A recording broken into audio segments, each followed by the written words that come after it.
A kippah, kippah, kippo, or kippah, also known as a yarmulke, and sometimes called a koppel, is a brimless cap, usually made of cloth, worn by Jews to fulfill the customary requirement held by Orthodox halachic authorities that the head be covered at all times. It is usually worn by men and, less frequently, by women at times of prayer. In the United States of America, most synagogues and Jewish funeral services keep a ready supply of kippot for the temporary use of visitors who have not brought a kippah. Jewish law. There is considerable debate among halachic authorities as to whether or not wearing a kippah at all times is required. According to the Rambam, Jewish law dictates that a man is required to cover his head during prayer. However, there is no mention that Jewish law dictates that a Jew is required to cover his head at all times. However, according to some authorities, it has since taken on the force of law because it is an act of Kiddush Hashem. The 17th-century authority Rabbi David Halevi Siegel suggested that the reason was to distinguish Jews from their non-Jewish counterparts, especially while at prayer. Others, including the Taz, held that nowadays wearing a kippah is required according to the strict halachah. Yet other halachic authorities like Sephardic poskim, the Chayda, hold that wearing a head covering is only a midate hisidut, an additional measure of piety. In a recent response,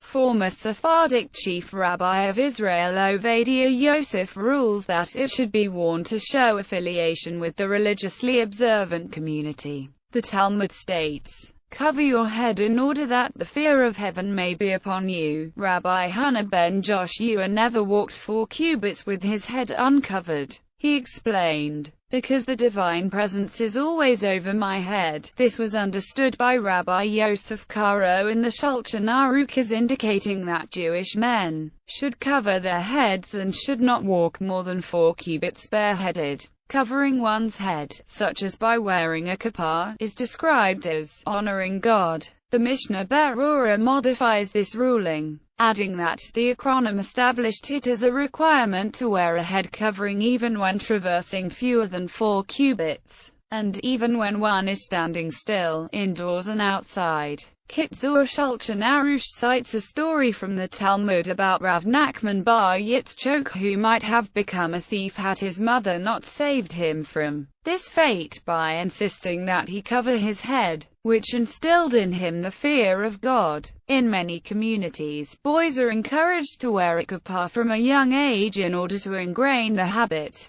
The Talmud also implies that unmarried men did not wear a kippah. Rabbi Hisdai praised Rabbi Hamnuna before Rabbi Huna as a great man. He said to him, "When he visits you, bring him to me." When he arrived, he saw that he wore no head covering. "Why do you not have head covering?" he asked. "Because I am not married," was the reply. Thereupon, Rabbi Huna, turned his face away from him and said, "See to it that you do not appear before me again before you are married." Tractate Kiddushin 29b. The Tanakh implies that covering one's head was a sign of mourning. 2 Samuel chapter 15:30. And David went up to the ascent of the Mount of Olives, and wept as he went, and his head was covered and he walked barefoot. Then all the people who were with him each covered his head and went up weeping as they went. Jeremiah chapter 14:3-4.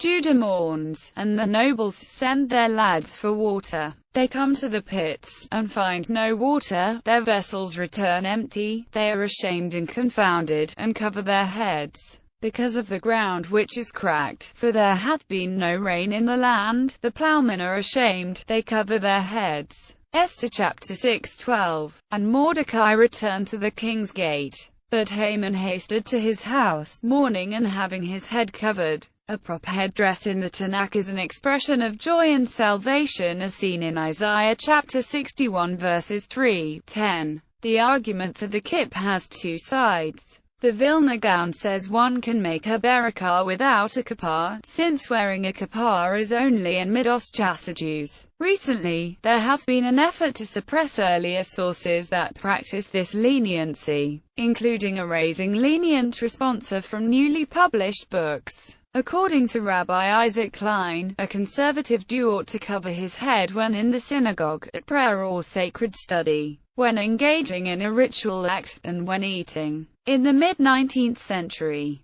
reformers led by Isaac Wise completely rejected the kippah after an altercation in which Rabbi Wise's kippah was knocked off his head. There is still great debate about whether or not wearing a kippah is halachic law or simply a custom. Many Sephardic Jews only wear a kippah when praying and eating but otherwise go without one. Types and variation. In the Middle Ages in Europe, the distinctive Jewish headgear was the Jewish hat, a full hat with a brim and a central point or stalk. Originally used by choice among Jews to distinguish themselves, it was later made compulsory in some places by Christian governments as a discriminatory measure. In the early 19th century in the United States, rabbis often wore a scholar's cap or a Chinese skull cap. Other Jews of this era wore black pillbox-shaped kippot. Often the color and fabric of the kippah can be a sign of adherence to a specific religious movement.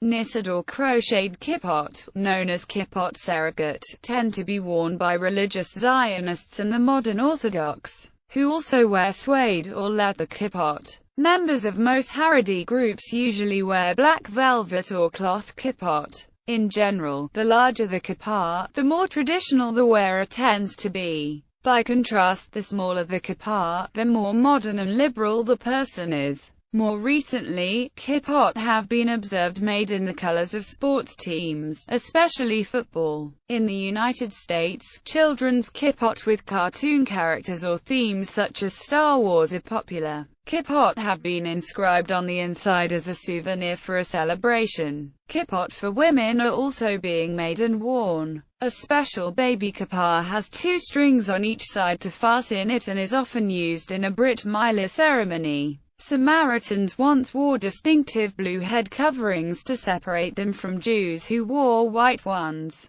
but today they more commonly wear fezzes with turbans similar to that of Sephardi Jews from the Middle East and North Africa. Today, Samaritans do not usually wear head coverings except during prayer, Sabbath and religious festivals. Head coverings in ancient Israelite culture. The Israelites on Sennacherib's marble relief appear with headdress, and although the ambassadors of Jehu on the Shalmaneser stela have head coverings, their costume seems to be Israelite. One passage of the older literature is of significance.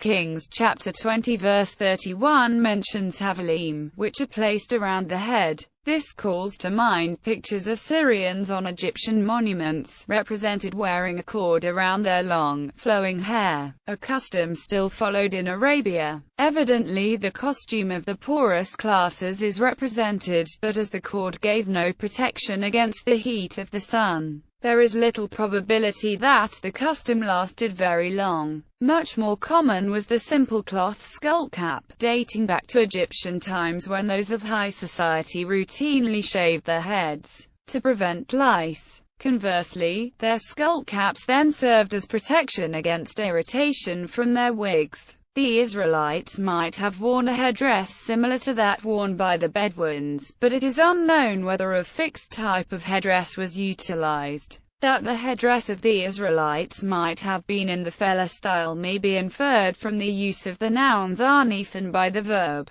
habash. As to the form of such turbans, nothing is known, and they may have varied according to the different classes of society. This was customary with the Assyrians and Babylonians, for example, whose fashions likely influenced the costume of the Israelites, particularly during and after the Babylonian exile. In Yemen, the wrap around the cap was called matzah. The head covering worn by all women, according to Dath Moshe, was a gargush. In secular law, in Goldman v. Weinberger, 475 U.S. 503, the United States Supreme Court ruled in a 5-4 decision that active military members were required to remove the yarmulke indoors, citing uniform regulations that state only MPs may keep their heads covered while indoors. Congress passed the Religious Apparel Amendment after a war story from the 1983 Beirut barracks bombing about the camouflage kippah of Jewish Navy chaplain Arnold Resnikoff was read into the congressional record.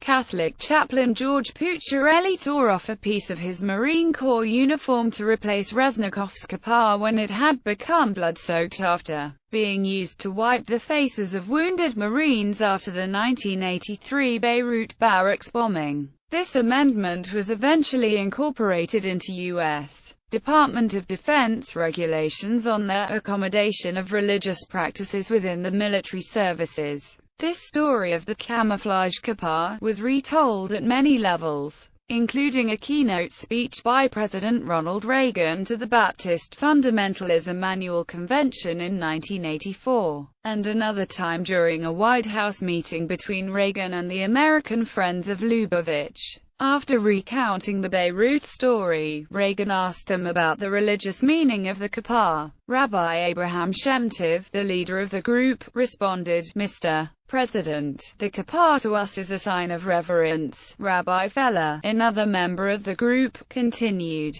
"We place the kippah on the very highest point of our being, on our head, the vessel of our intellect, to tell ourselves and the world that there is something which is above man's intellect. The infinite wisdom of God." Passage of the Religious Apparel Amendment and the subsequent DOD regulations were followed in 1997 by the passing of the Religious Freedom Restoration Act. However, the Supreme Court struck down RFRA as beyond Congress' powers to bind the states in the 1997 case City of Bernie v. Flores. RFRA is constitutional as applied to the federal government, as seen in Gonzales v. O Centro Espírito Beneficente Uniao do Vegetal. The Religious Land Use and Institutionalized Persons Act of 2,114 Stat. 804, 42 U.S.C. 2000 CC 1, upheld as constitutional in Curta v. Wilkinson, 44 U.S. 709, requires by inference that Orthodox Jewish prisoners be reasonably accommodated in their request to wear yarmulkes. A section in the same bill as the Oregon Workplace Religious Freedom Act, passed in July 2009, reinforced an older law forbidding the wearing of religious clothing by teachers in public school classrooms. The French government banned the wearing of kippot, hijab, and large crosses in public primary and secondary schools in France in March 2004, whereby non-Jews. It is considered a sign of respect for anyone in a synagogue to wear a kippah. Yarmulkes are often provided to guests at a bar or bat mitzvah. According to the Conservative Committee on Jewish Law and Standards, there is no halakhic reason to require a non-Jew to cover their head, but it is recommended that non-Jews be asked to wear a kippah where ritual or worship is being conducted out of respect for the Jewish congregation, as well as out of respect for the non-Jew.